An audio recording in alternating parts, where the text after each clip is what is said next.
Hi, my name is Melissa, and I'm the owner of the Makespace, a place where folks are encouraged to make space for creativity, community, and connection through hands-on do-it-yourself craft workshops, take and make DIY kits, and an active online community. Today, I'm here to share a quick and easy project that I just love making with my Mira 7 Redline Series laser. Today, we're going to make a sweet and simple flower press that is just perfect for springtime. Now, there are several great reasons for making a flower press. One, it's a project that is easy to design and cut, even for beginner laser crafters.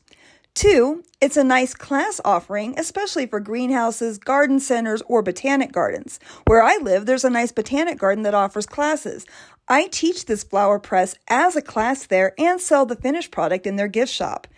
Three, it makes a wonderful gift for Mother's Day, spring birthdays, etc.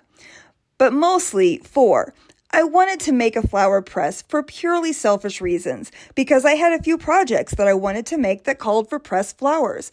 So this project was a way for me to complete other projects. As with any project, the first step is always gathering your supplies. And the first step in gathering your supplies is to make sure you have the appropriate safety equipment on hand. Lasers burn with fire, so it is crucial to have a fire extinguisher handy.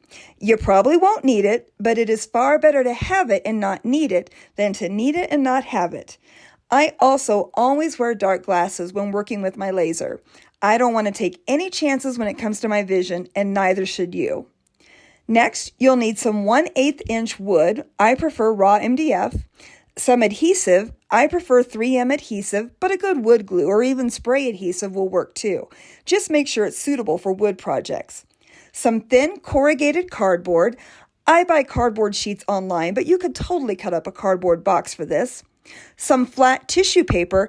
It is important that the tissue paper not be textured because the texture can show up in your flowers. Paint brushes. I like to use the thicker foam brush to paint the flat top and bottom pieces of my press, but smaller brushes to paint the decorative top piece. 4 screws, mine are 3/4 of an inch in length with matching wing nuts. And finally, craft paint in colors of your choosing. Oh, and let's not forget, the most important supply of all, your Aeon laser.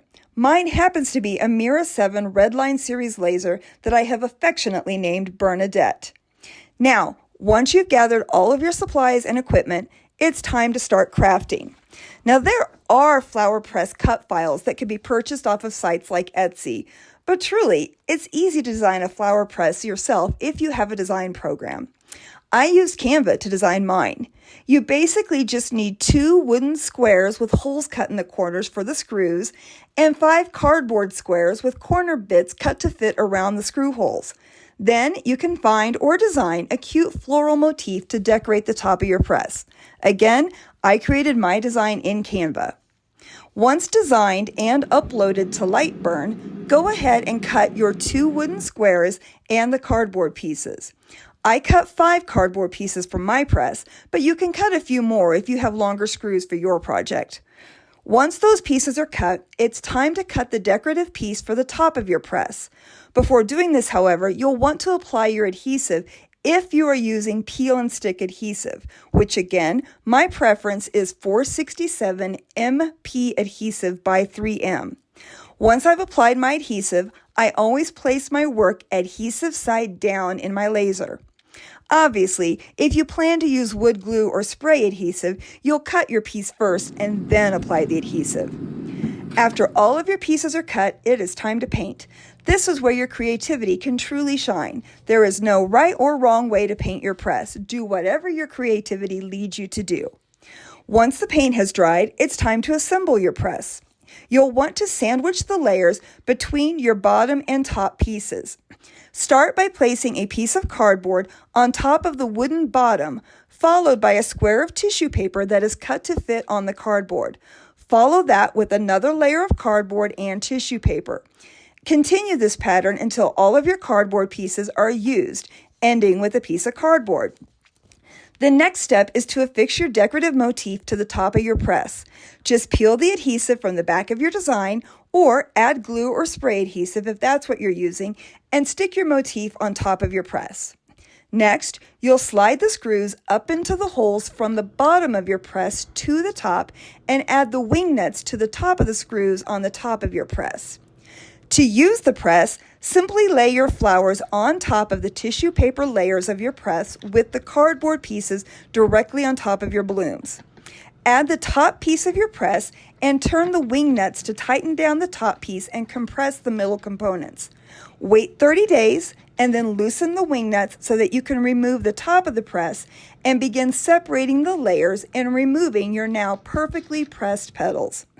I've actually made myself 3 of these little presses so that I can stagger when I add the flowers so that I'm removing freshly pressed blooms around every 10 days or so.